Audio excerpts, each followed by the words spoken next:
Баршаңызға қайырлы күн достар, сіздермен Назерке. Бүгін сіздерге бар болғаны бір ғана заттан үй жағдайында қолжетімді бағада творожный сыр дайындап көрсететін боламын.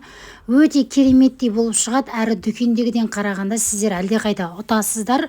Сондықтан осы әдіспен жасап дайындап көріңіздер.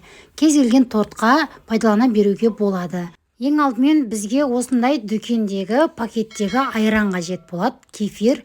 Егер сізде қолдың айраны болса, тіптен керемет болады. Егер қолдың айранын таппасаңыз, мен сияқты дүкеннен алсаңыз болады. Дәл осындай пакеттегі жарайды. 2,5 пайыздығын қолдансаңыздар болады.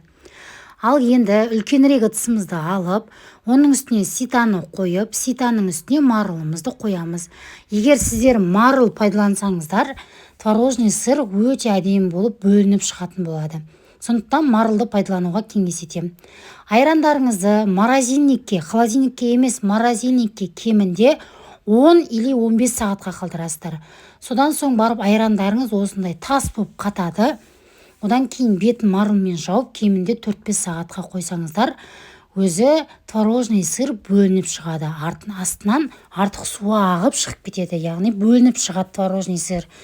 Өте кереметтей болып шығады. Дүкендегіден қарағанда кереметтей болады, әрі бағасы жағынан ұтасыздар. Мысалы, мен мұны айранды 380 теңгеге сатып алдым. Сіздер творожный сырды қазір 2000 теңгеден жоғары аласыздар.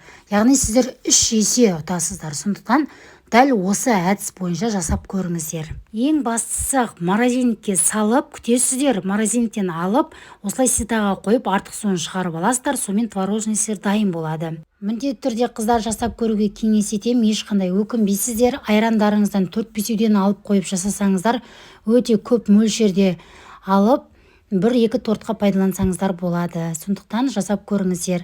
Егер осы видео ұнап жатқан болса, менің каналымның дамуына үлес қосып, каналыма тіркеліп подписация батырмасын басып қойыңыздар. Видеоның соңындағы поделиться бөлімін басып достарыңызға жіберіңіздер. Сіздермен болған Назерке, сау болыңыздар.